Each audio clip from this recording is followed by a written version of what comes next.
The first time I went to Nong Bapong, Ajahn Chah's monastery, I walked there. I was a layman and went with a monk from Wat Pananachat to go and visit Ajahn Chah and also do some business.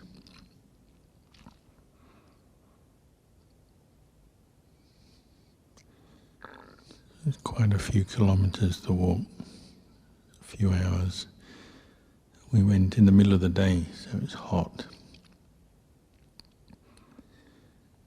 When we approached Wat Bapong, the wall of the monastery,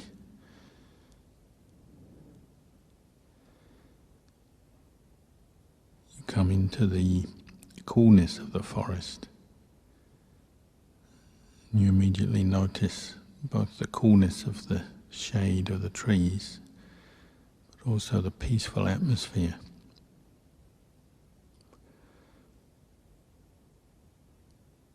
At the time there might have been 60 or 70 monks living there and a similar number of nuns. But you hardly see anyone. If you come in the middle of the day, maybe just see somebody way off in the distance walking from one place to another. Even though there's a large number of people there, very quiet, peaceful atmosphere.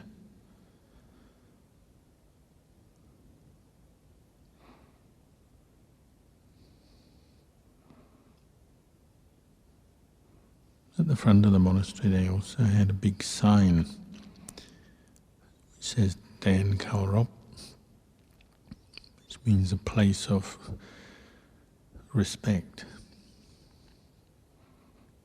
Setting out the basic rules of the monastery,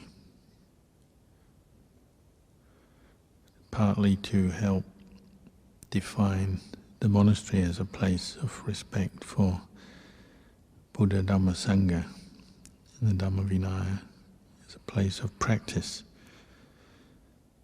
partly for newcomers or the villagers who lived around there, who often would see the forest as a place of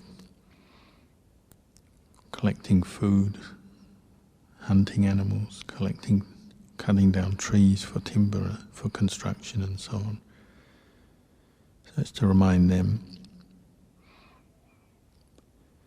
partly for the inhabitants of the monastery, to remind them, to bring up mindfulness, just to set the perception of the monastery as a place of respect of the Dhamma Vinaya, place of practice.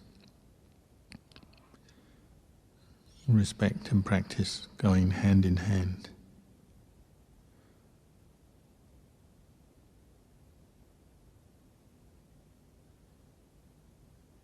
When we walked into the monastery on that first day, first occasion, still kept up the very old tradition from the Vinaya, taking sandals off at the edge of the monastery and carrying them in, rather than walking in with sandals on the feet. So again, just to remind oneself that this is a place of respect. You're lowering your outer display of self, taking off your shoes, you're humbling yourself. If you were carrying an umbrella or a grot, then you had to take your umbrella down. Sometimes monks would use them to shade themselves from the hot sun. You take it down when you enter the monastery. Traditionally, you're supposed to leave weapons outside the monastery as well, hunters or soldiers. So Buddhism is a teaching of non-violence, non-aggression. And the Buddha taught that one who follows the Buddha has to put their weapon down. Often in the old days, people would carry weapons for hunting, for protection.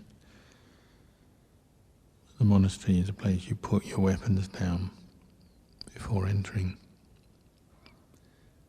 Mentally, if you take refuge in the Buddha Dhamma Sangha, you put your weapons down. You give up the thought to harm others, the intention.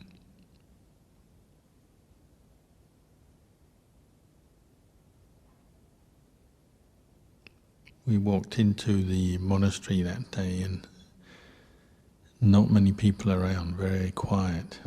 It takes a long time to find people, find monks, if you have business. A lot of patient waiting, sitting on hard floors, waiting for somebody to come. Wherever you go in the monastery, you always bow. Again, Ajahn Chah emphasized bowing as a sign of respect, mindfulness, reminding you where you are and recollecting Buddha Dhamma Sangha. So you go to the main hall, you bow. Go to a kuti, you bow.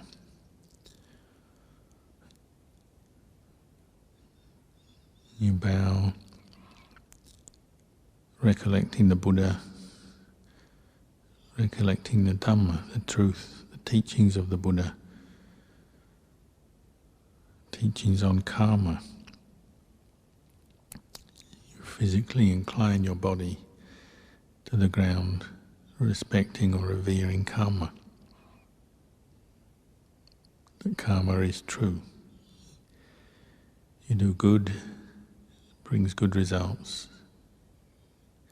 It's cultivating the path towards the end of suffering. You do evil, it brings you more suffering.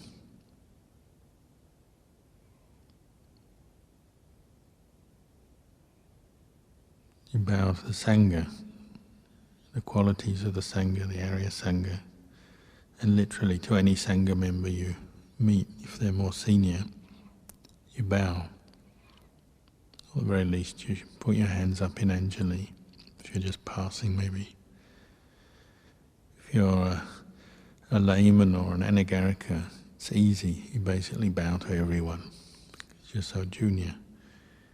If you're more senior, you might have to ask somebody how many rains they've been ordained, even what date, what day of the month, what year. And Ajahn Chah emphasized this as a way of living together that makes for very simple, harmonious living, because you always know your place.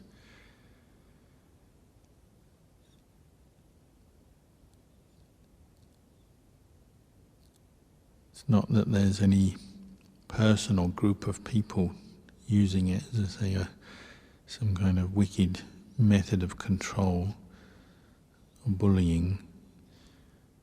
It's just a very practical way for large numbers of people in the Sangha to relate to each other. You always know who ordained before you, who ordained after you. It helps to resolve many practical issues like where you take your food in the line, where you sit, who you listen to, who you instruct. Obviously, he encouraged us to practice the Brahma Viharas towards all members of the community, junior and senior. The Vinaya does that. We have ways of looking after each other.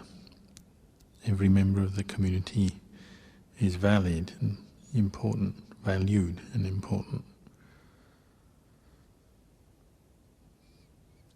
But in practical terms, one shows respect based on seniority of ordination. So that day we went from the hall to find one senior monk, and then we went to Ajahn Chah's kuti. So each place you bow, meet a senior monk, you bow. always used to let the senior monk speak first. Maybe they just say, what's your business? Maybe not. Some senior monks are very quiet, so you just patiently wait for them to speak first. Even this simple practice brings up mindfulness. You learn not to just blurt out what's in your mind all the time.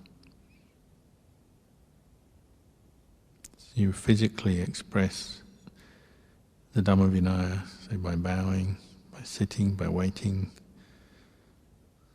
Verbally express it. You wait, listen to the senior monk. You have a question, you have some business, and you speak. You listen. There's a lot of skillful communication going on. Obviously, mentally, you're observing your mind all the time, especially if you have long periods where you're waiting for Lumpur Liam, or waiting for another senior monk, or waiting for Ajahn to come out of his room at a certain time. As you wait, you watch your mind.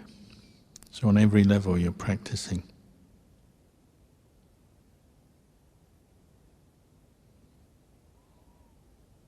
And for many of us, that's how the monastic training and the practice begins. Not necessarily knowing everything, even if we've read a lot, remembered a lot, but we're learning from day-to-day experience and cultivating the attitude of one who's learning.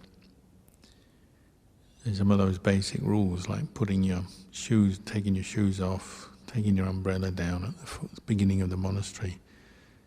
Again, it's a simple reminder that you're here to learn. So it's a humbling thing, setting aside one's sense of personal status, one's knowledge, who one is, sense of being a somebody. One comes into the monastery, one just blends in with everybody else. So Wat Bopong very much upheld that sort of flavour of the Dhamma Vinaya right back to the time of the Buddha. The Buddha, revolutionary for his day for setting aside differences of caste, race. Once people join the Sangha, shave the head, then all of that's put to one side. Ego, one sense of status based on wealth, power, all set aside. Sometimes he would deliberately do things to help promote that. So like when Venerable Upali, the barber, and all the Sakyan princes ordained, he had Upali go first, so he always remained the senior bhikkhu, even though in the world he was just a humble barber.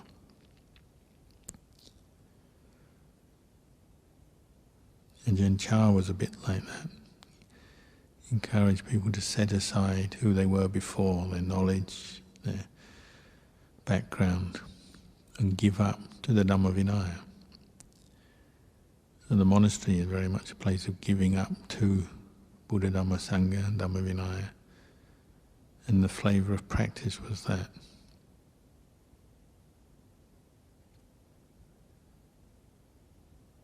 So it develops a certain energy through the perceptions in people's minds, and just the activities of that place develop a certain energy, a certain atmosphere, which one tends to notice. Even today you go in to the monastery and you sense that atmosphere, a place of practice, a place of respect. Brings up the quality of, we say, samma karawa. Karawa means reverence, to have right reverence, or to revere that which is appropriate to have reverence for. It sets you in, as a practitioner, it sets you in the best frame of mind for learning the Dhamma. gives you the right attitude. If you have respect for Buddha, Dhamma, Sangha, for the Dhamma, for the Vinaya, then it means you're willing to learn, willing to set aside previously held views and opinions, preferences, attachments. This is the kind of attitude encouraged us to cultivate when we begin the practice. And there's always something higher to give up to respect, to revere, whether it's the Buddha, the Tathagata himself, or the Dhamma, or the Sangha. There's always a monk more senior to ourselves. You know that all the time. Sometimes you play musical kutis at Wat Pong. You're given a kuti, and a week later another monk turns up and you have to give up your kuti. Sometimes you have to share, sometimes you literally have to move out to a slightly smaller or worse off kuti with more termites or more mould in the corners, whatever. So it was like that. Constantly being reminded, constantly removing your sitting cloth. You put it down for the meal and then you find another monk has arrived who's more senior. So you move down a place or maybe a few places. So in your perception you get used to not being too attached to sense of status, material things that might back that up, like having a kuti or place, or certain role in the Sangha. Sometimes doing a work project, and you're the senior monk, you're expected to give more leadership and instructions. Give instructions, and along comes another more senior monk, contradicts what you said. But out of training, you just drop it straight away. Because the last thing you'd see would be monks arguing, say about the chores or in different situations.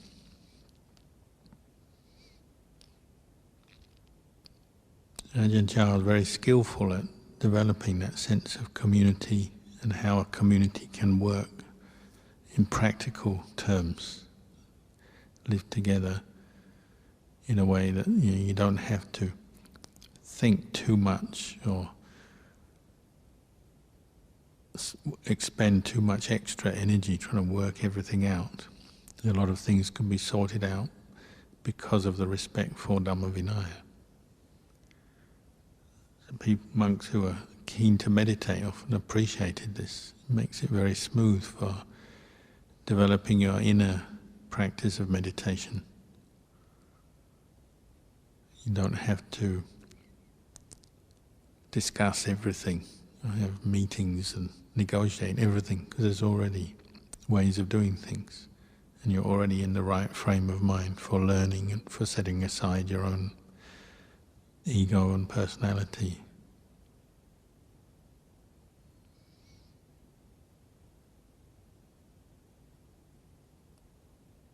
Again, the sense of the Brahma Vihara is very tangible, very obvious. Practicing at Wat Pong in the old days, and still today, you go there, a sense of harmony, sense of mutual respect, mutual forgiveness, very strong. Learning to let go when there are differences of opinion. The phrase in Thai that you hear often is "Mai Pan Rai," and never mind, or "Mai Mi Panha," no problem. Often monks learnt to just laugh off when they had a difference of opinion over something, because they know if you hold on to a angry thought or ill will towards another monk, well, it just festers in your mind. It's going against the whole principle of the Buddha's teaching, against what Ajahn Chah taught. And if you're intent on purifying your mind and finding true peace from the defilements, then there's no room to harbour ill will or a grudge. So you learn to shake things off, let go, sometimes just laugh things off, sometimes just accept somebody else's opinion, especially if they're more senior. Obviously, we're not all perfect, so sometimes people would give in to their anger.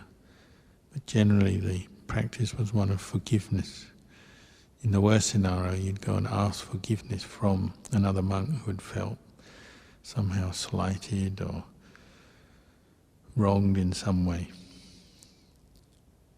Because bhikkhus who are intent on purifying their mind from kilesa, they do this.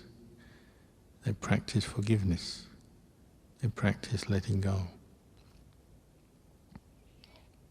Ajahn Chah used to say, if you're still holding on to grudges in the monastery, then you haven't even begun practicing. If you're intent on developing the one-pointedness of samadhi, and then contemplating to free your mind from greed, anger and delusion, then you have no choice but to let go of grudges as soon as possible. Not let them form, not hold on to them.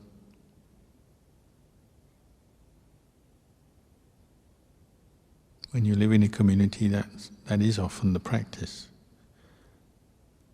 Learning to be able to sit down to meditate without having a second thought about the other bhikkhus around you with anger or ill will. If you read the suttas, this is the flavour of how the Buddha taught, or the Vinaya classes we have. A lot of it's about learning to let go of the tendency towards competition or conflict with others. And this is why a monastery is a place of peace, respect. It's like a sanctuary. We don't harm the animals, we don't harm each other. Quite distinct from much of the world, which we know is full of conflict.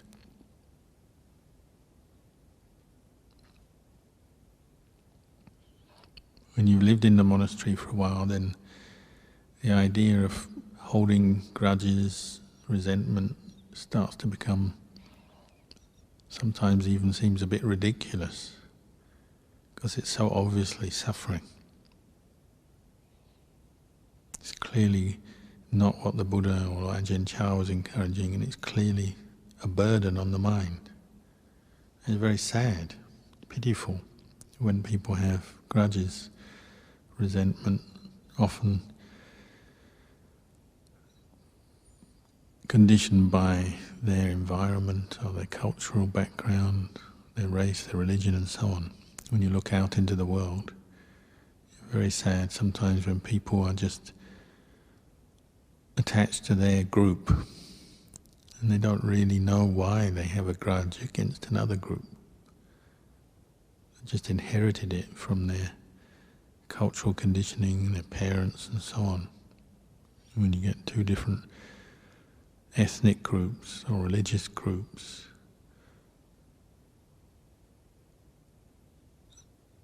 often it's so automatic. One group doesn't like the other, despises the other. Often it can become violent. It's very sad, because as soon as you start practicing the Dhamma of the Buddha, it becomes apparent how narrow-minded and how limited the perceptions are, because they're caught up into those views.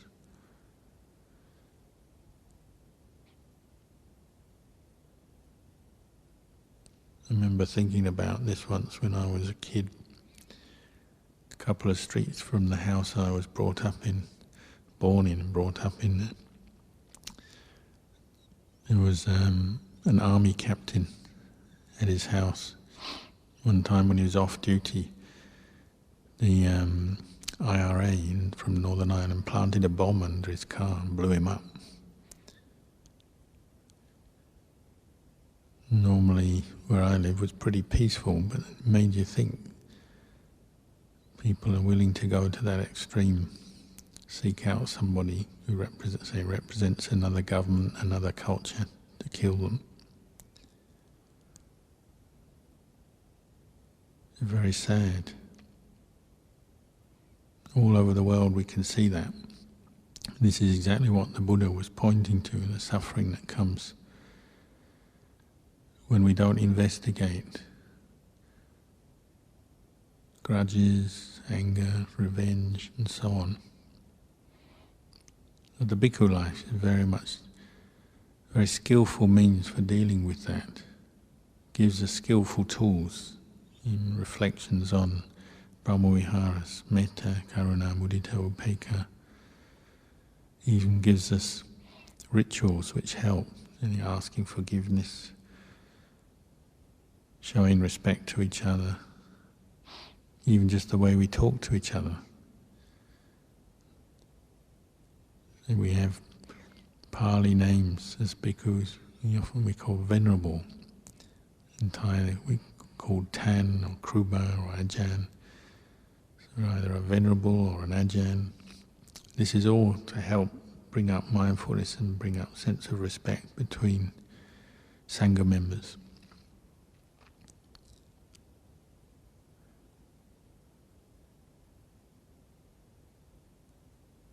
The result of that is that, at least on the outside, we can live with harmony.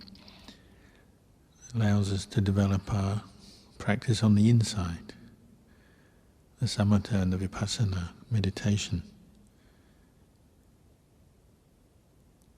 A lot of our samatha practice in the beginning is based around Brahmaviharas, a lot of metta meditation, a lot of letting go of our habit of negativity that we brought into the monastery from lay life, the complaining mind, the grudge-bearing mind, the ill will, and so on. We use a lot of samatha to deal with that. It's anapanasati, metta, karuna, mudita, or upekkha. A lot of reflection on just the way things are. Developing upekkha. If you are caught into ill will against another member of the community, and you reflect that it's just the way they are. And it's their job to change their habits and behaviour, just as it's our job to change ours. Ajahn Chah always used to say, if you're living in community, then watch other people just 10% of the time, and watch yourself 90% of the time. And the way of the world is to do the opposite. We're always looking out at other people, listening, looking through our senses, even more so these days with the amount of mass communication and travel. The mind is constantly going out to absorb information and mental objects from all over the place. As we come into the monastery, we're learning to change that habit. You keep one eye open, but most of the time you're watching yourself, because that's where the place of practice is. Your thoughts, your intentions, your speech, your actions. That's the only way we can really change things. A lot of our samatha practice is directed to this, learning to calm down, learning to restrain some of the more exuberant behaviour we have, whether it's through greed or anger. Sense restraint, just basic mindfulness practice, turning the attention back inwards again. Our habit obviously is to keep going out, so we keep thinking about others, those we like, those we don't like, forming opinions and so on. But a lot of basic samatha practice is just cutting off that tendency. You note what you've done, the opinion you formed, the preference you have, but then you let go, return to your meditation object over and over again. Little by little the mind feels more complete, more full inside through the practice of samatha. It doesn't need a lot, doesn't need to be so dependent on other people. The way of the world is you're always trying to get other people around you who can reinforce your sense of self-worth by having friends who'll praise you, or family who'll praise you and make you feel good, trying to get away from the people who criticize you and make you feel bad. It's very tiring living like that. It's the way of the bhikkhu, is one developing samatha vipassana, develop this sense of inner contentment, fullness and peace through your meditation. It doesn't matter so much what others say. We can reflect, if we are criticized, we can reflect whether it's useful and true, but it doesn't put us into a head spin or make us into some kind of drama queen. We have to react with a lot of emotion because we've been developing our own inner peace. And then it doesn't matter so much what people say. We're not looking for praise so much, we're not reacting so much to criticism. We have our own inner foundation of practice to rely on, our own inner refuge.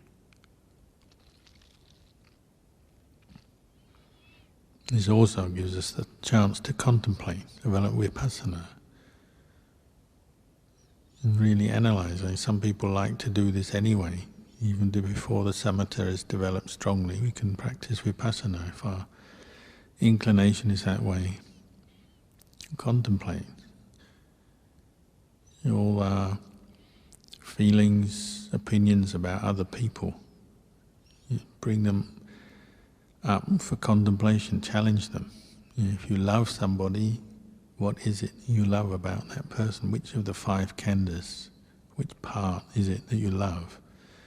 If you hate somebody, you're angry with someone, which part is it that you hate?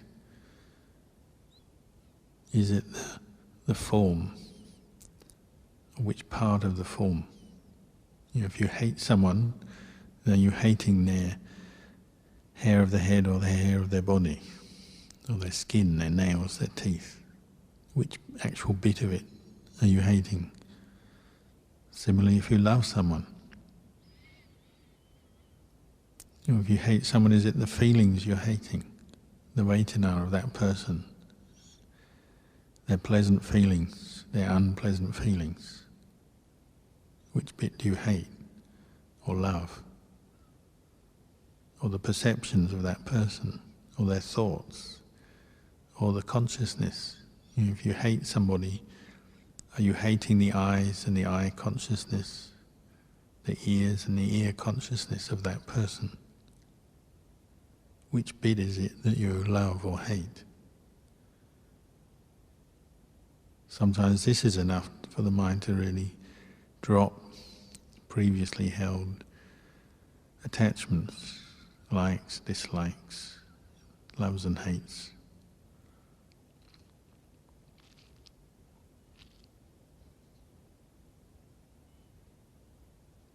So Ajahn Chah was encouraging us to practice in this way, to learn to develop that attitude of respect for the Dhamma, the Vinaya, for the practice, to learn to love the practice, seeing it as more valuable than anything else.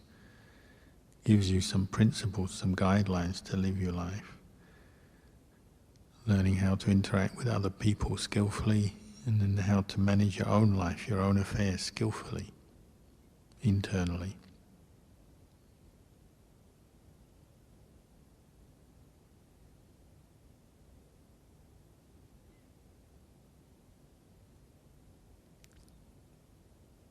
He would say, after practicing for many years, training monks and teaching lay people, the mind becomes wiser. He said he got the most wisdom from training the bhikkhus and teaching the lay people after he established Wat Pah Pong. He said, just need to see somebody walking across the compound and already could tell how peaceful or not peaceful they were. Just looking around, you notice things, don't you? You notice how people walk, what they say, what they do. You get to notice. Obviously, from his great skill in meditation, he might know on a deeper level as well. But just superficially, when The more you practice, then the more you see how kilesas display themselves in the way they make decisions, the way they go about things. It's not to mean to spend all our time judging or analysing other people, but it's just a natural result of practicing. We get to know ourselves, and then when we know ourselves thoroughly, then other people also we become aware of them, understand them better. He always used to say, if you practice like this, learn to calm your mind and contemplate the Dhamma, then all the aversion or ill will you might have for others just turns into compassion. In the mind, you understand the mind as something much bigger than each mood, each mental state. The more you practice and contemplate, then the more you see, well, a mental state of anger or ill will is just something, a condition that arises, passes away. It's not self, it's not a person. It has its causes, but it's a condition that just arises, passes away. It's an aramana, a mental state, mental object. You get to see that more and more. So the mind goes to a higher place, a better place. Even if the karmic conditioning for greed, anger and delusion to arise in the mind is not over yet, but one develops the right attitude and how to contemplate them, can look back.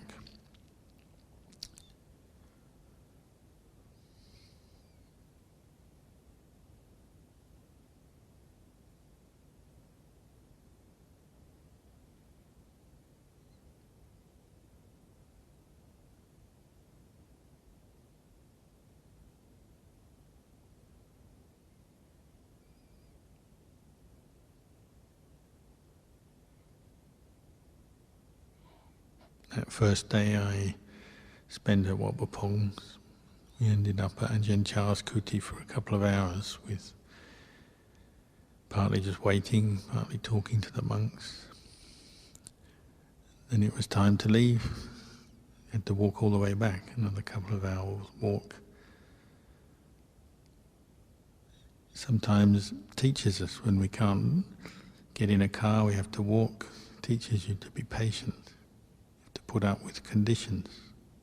It's hot, dusty, you're tired, hungry maybe, thirsty maybe. Again, this is how Ajahn Chah taught. You just learn to contemplate whatever's coming up. Often you don't have to look for any special experience or special situation, because your mind will be throwing up its kilesas and craving and attachment anyway. Whatever the situation, something will be coming up. We're learning to develop this ability to calm the mind, to bring up that stillness and peace inside. Then you can contemplate your experience, not just always reacting and creating a story out of it.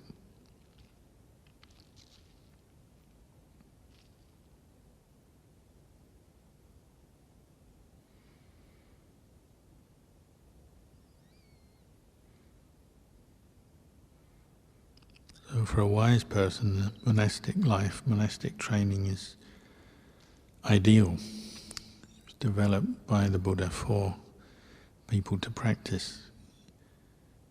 And we're fortunate these days. There's plenty of support so we can live as monastics. We get food, we get the requisites we need, medical support when we're sick and so on. We're not struggling in that sense. All that's left is our mind. If we can appreciate the opportunity, then that only adds to the sense of urgency to keep practicing while we have this chance. If you look at the big picture, you just can't be sure. Even in one lifetime, whether you still have the opportunity in 10 years' time from now, let alone other lifetimes. Who's to know what the future holds? So while we have such an opportunity, best to take it.